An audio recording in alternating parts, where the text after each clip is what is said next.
Buenas, pessoal. Sejam bem-vindos aqui ao curso ênfase. Para quem ainda não me conhece, eu sou o professor Rogério de Vidal Cunha. Eu sou o pai do Joãozinho, esposo da Ana Paula. Sou também juiz de Direito no Tribunal de Justiça do Estado do Paraná e professor de Direito Tributário. Pessoal, buenas. Vamos falar então dessa mudança que nós tivemos em dezembro de 2023, esse presente que todos os concurseiros receberam. Eu falo os concurseiros principalmente, porque quem estuda direito tributário há muito tempo já estava um pouco mais preparado para os termos da reforma, né? Teve muita coisa que mudou no transcorrer. Essa reforma não se parece nem um pouco com a... Você fala assim, a reforma tramita por 30 anos no Congresso. Essa que foi aprovada não se parece nem um pouco com o projeto original. O que se fala é que há 30 anos tramitam projetos buscando a reforma do sistema tributário nacional. É uma reforma revolucionária? Para mim, não é. Desculpem quem pensa o contrário, mas não é uma reforma revolucionária. É uma reforma, me parece, aquilo que deu para fazer dentro de um contexto político. Sou um refratário da reforma completamente? Não. Acho que tivemos ótimas mudanças na reforma, na inclusão de novos princípios, alguns já sendo descumpridos, a gente vai falar, com menos de 30 dias da reforma. Tivemos as mudanças no ITCMD, as mudanças no IPVA, que foram muito boas, pontuais, foram realmente atualizações necessárias dentro do sistema tributário nacional.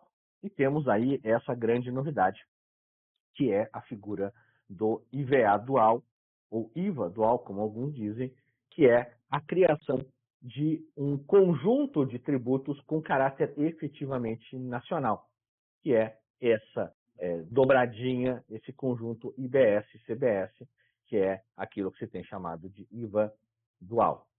Então, a reforma tributária tem as suas vantagens, a gente vai falar um pouquinho aqui, um plano geral nessa aula sobre ela. Então, essa reforma, essa emenda constitucional 132 de 2023, publicada no dia 20, e é conhecida como a reforma tributária, ela foi a origem, pelo menos a base, aquilo que nós estamos acostumados a ouvir, ela tem como objetivo simplificar a cobrança da tributação sobre o consumo a fim de incentivar o crescimento econômico. A ideia central e os objetivos centrais por trás da reforma são unificar os impostos sobre consumo dos estados e municípios e acabar com a guerra fiscal, dando um pouco mais de transparência aos tributos pagos. Vai conseguir? Não sei. Vamos saber. Essa reforma tributária, ela vai se basear em alguns pilares. Esses que eu chamo de pilares são os novos princípios que foram introduzidos no artigo 145, parágrafo 3º. Todos esses princípios já eram discutidos em termos doutrinários e aplicados jurisprudencialmente como princípios implícitos, mas agora passam a ser princípios explícitos. Inclusive, nós passamos a ter expressamente na Constituição de 88 o princípio fundamental do Estado democrático baseado em tributos, que é o princípio da justiça tributária. Sempre foi um princípio discutido, um princípio invocado no âmbito do direito tributário, mas não era um princípio expresso na Constituição. E nós temos autores como Klaus Tschipke, que é um autor alemão, que ele fala que no Estado democrático de direito baseado em tributos, o princípio da justiça fiscal é a pedra angular. E o que é esse novo princípio da justiça tributária? Klaus Tschipke, por exemplo, ele identifica a justiça tributária como capacidade tributária. Mas nós podemos ampliar esse conceito de justiça tributária e esse conceito de capacidade tributária para um plano maior. Porque a justiça tributária invoca a necessidade de nós termos um sistema tributário que busque não só identificar a capacidade tributária, mas também respeitar os princípios da igualdade, ou seja, o plano vertical e horizontal, sendo igualdade o plano horizontal, né, ninguém pode estar acima dessa linha, ou seja, acima da lei, o que já havia previsão na Constituição, no sentido de que era vedada a concessão de isenções de impostos com base na ocupação ou atividade profissional do contribuinte. E agora eu tenho como um dos pilares do sistema tributário. Então, eu vou ter a justiça tributária em dois planos. No plano vertical, que é a capacidade contributiva, de modo que aquele indivíduo que demonstra maior capacidade de cumprir com o seu dever fundamental de pagar tributos, deve pagá-los de forma mais elevada. E, por outro lado, num plano horizontal, vedando que onde não houver razão para tratamento discriminatório ou tratamento diferenciado, esse tratamento cesse ou não ocorra. O Supremo já havia se manifestado em relação a isso, ainda que sem declarar a inconstitucionalidade, mas reconhecendo uma omissão do legislador na questão do PIS/COFINS cumulativo e não cumulativo, onde não se consegue definir claramente quais são os critérios do legislador para identificar quais casos o IPI, o PIS/COFINS é cumulativo e quais casos ele é não cumulativo.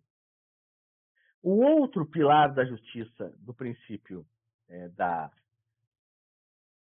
reforma tributária, é a simplicidade.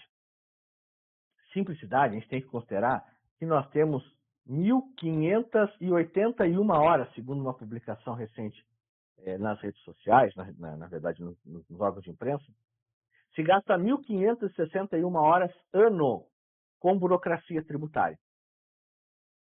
Isso dá 62 dias corridos, ou 3 meses, se nós contarmos via dias úteis, somente dias de trabalho.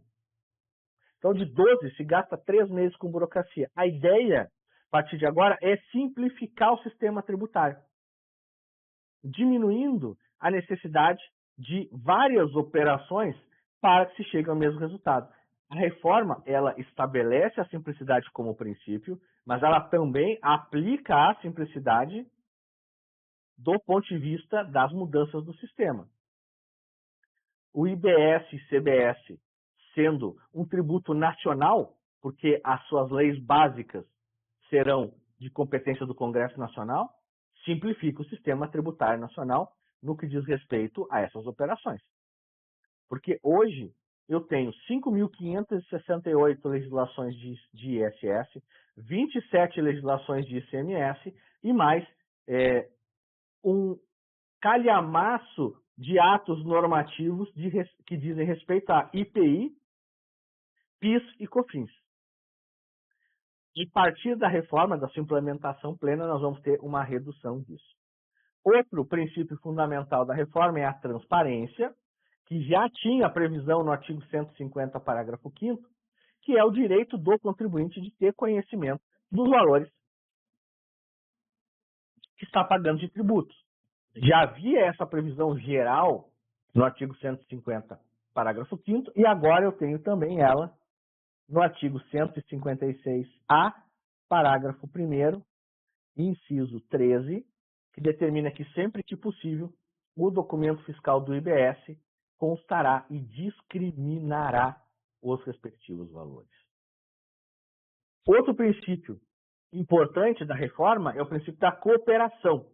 O princípio da cooperação ele busca mudar o paradigma da relação contribuinte-fisco, para que eu deixe de ter uma relação de conflituosidade, de adversariedade, tá? E passe a ter uma relação de cooperação mútua, em que se reconhece que tanto o fisco quanto o contribuinte têm interesses em comuns. E a ideia é que a relação mude do Estado passando para um prestador de serviços fiscais e o contribuinte sendo esse consumidor desse serviço. E com isso, eu passo a identificar uma série de, pelo menos em termos ideais, uma série de valores que influenciam. Peguem, por exemplo, a questão da conformidade fiscal.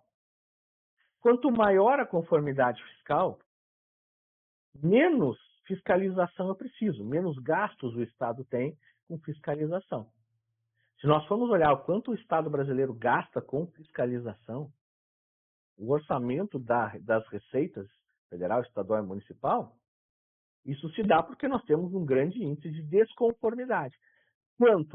Quanto mais conformidade com a legislação está o contribuinte, menos fiscais eu preciso. Quanto mais em conformidade está o contribuinte, menos erros eu tenho, menos cobranças indevidas eu tenho, menos pedidos de repetição de indébito eu tenho. E, portanto, eu tenho menos despesas para o Estado e menos despesas para o contribuinte. E o último pilar fundamental da reforma tributária, em termos de princípios, é a inclusão expressa da defesa do meio ambiente como um valor fundante do sistema constitucional tributário. Eu já podia extrair isso? Claro, desde que eu ingressei na faculdade em 95, mas vai fazer 30 anos no ano que vem, se fala em tributação verde, em ICMS verde, mas a reforma deu um salto nisso. Ela deu um salto, porque ela colocou a defesa do meio ambiente como princípio do sistema tributário nacional. Por exemplo, o Supremo já havia utilizado a defesa do meio ambiente em vários julgamentos tributários. Por exemplo, lá quando impediu a importação de pneus, é uma matéria de direito tributário, porque se importava pneu usado, né, importação de pneus usados, se importava pneus usados para que o Brasil se tornasse o destinatário do que nos países desenvolvidos era lixo. Defesa do meio ambiente. Depois, tema repercussão geral 303, se considerou inconstitucional a vedação de aproveitamento dos créditos de reciclagem, gastos com reciclagem no PIS/COFINS. Você entendeu que isso encareceria a reciclagem e, portanto, seria prejudicial ao meio ambiente. Agora, na reforma, eu tenho pelo menos 4 situações clássicas de inclusão do meio ambiente dentro do contexto do direito tributário. A primeira e mais óbvia é a criação do imposto seletivo, que vai tributar operações de produção, prestação de serviços, vai tributar bens e serviços, a sua importação, a sua produção e sua exploração nocivos à saúde e ao meio ambiente. Então, eu tenho um imposto criado pela reforma tributária vinculado principalmente à função ambiental. Eu tenho também a alteração no IPVA, que permitiu alíquotas diferenciadas em função do valor, do tipo, da destinação e do impacto ambiental. Eu tenho também fatores ambientais como elemento de preservação ambiental, como elemento de repartição da receita tributária do IBS, e tenho uma alteração lá no artigo 225, incluindo-se o inciso 7, para abranger um regime especial relativo a hidrocarbonetos e combustíveis não poluentes. Então, regime tributário diferenciado. Então, esses são os 5 pilares. E como ferramentas para materializar esses 5 pilares, nós podemos destacar 3 coisas mais importantes. Primeiro, a unificação de impostos, de tributos, por meio do IVA dual. Então, a partir de 2033, na verdade, a partir de 2026, né, já começa, depois a gente vai ver mais sobre isso, a arrecadação de 5 tributos vai ser unificada em uma única cobrança, que é o IVA dual, dividida entre os níveis federal, que é a CBS, Contribuição sobre Bens e Serviços, e estadual e municipal, que é o IBS, que é o Imposto sobre Bens e Serviços. Esse IVA dual, esse IVA dual, ele vai ter algumas características fundamentais, né? Primeiro, a incidência no destino. Então, eu não vou mais falar a partir de 2033 de diferencial de alíquota. Eu vou ter uma alíquota única que incidirá exclusivamente no destino. A possibilidade de cashback, né? Nós temos uma certa distorção no Estado brasileiro, que ele efetivamente acha que o dinheiro é dele. A gente sempre esquece que tributo é sempre receita derivada. Então, na verdade, o Estado acha que está te devolvendo o que é dele, mas na verdade ele está te devolvendo o que é teu mesmo, que é a possibilidade, como no mercado consumidor, de devolução dos valores adquiridos, né, relativos à parte do valor tributado, sua devolução. Uma das críticas é justamente que não há uma delimitação constitucional muito clara sobre isso. A terceira, a possibilidade de chamado split payment, a gente vai desenvolver mais isso, que é a possibilidade de liquidação financeira do IBS. Então, tu vai lá na loja, compra o teu PlayStation 5, deu 2.999, e sobre esse PlayStation 5 incide 21%, caso vai ser 27,5% provavelmente, 27,5% de IBS e CBS, tu paga no cartão, o cartão de crédito não passa para a loja os 2.999. Ele já desconta, já liquida financeiramente essa operação tributária e repassa para a empresa o valor recebido, descontado o valor dos tributos. Outra grande inovação é o imposto seletivo, que é um tributo de caráter regulatório e, portanto, não arrecadatório, para desestimular o consumo de bens e serviços prejudiciais à saúde e ao meio ambiente. Eu não tenho dúvida que o imposto seletivo vai ser, sim, fonte de arrecadação. Tá? Porque produtos e bens e serviços prejudiciais à saúde e ao meio ambiente são vários. Então eu posso... Açúcar é prejudicial? Então açúcar pode ser tributado, mais elevado. Veículo poluente, veículo a diesel, pode ser tributado.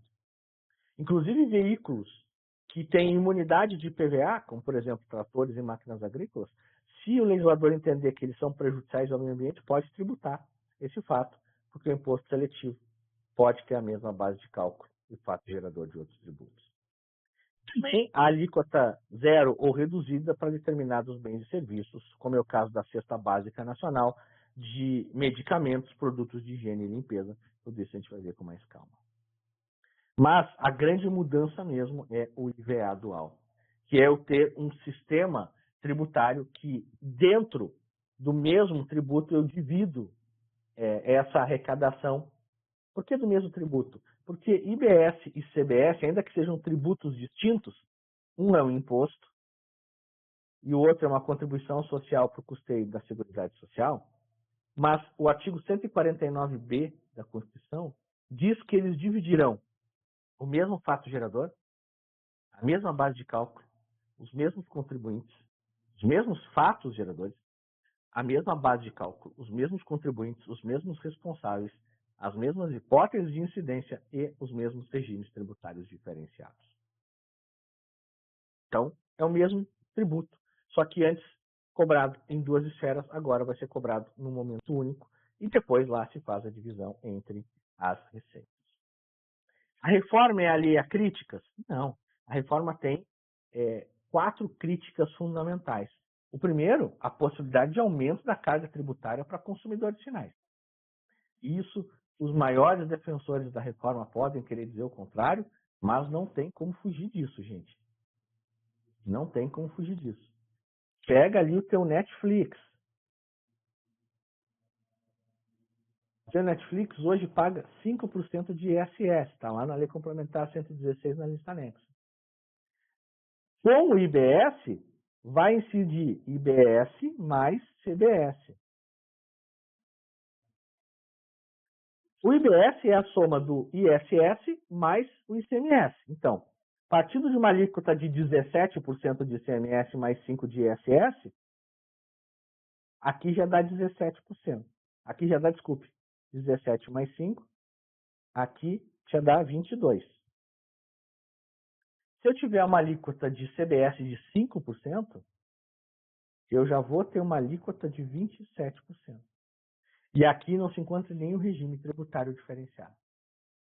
Então, se tu paga hoje R$10 de Netflix, tu tira R$ 9,50, mas em compensação por esses R$ 9,50, tu acrescenta R$ 27,5, tu vai passar a pagar por volta de R$ 12,50 de Netflix. Se tu paga 30, tu vai pagar um valor bem maior.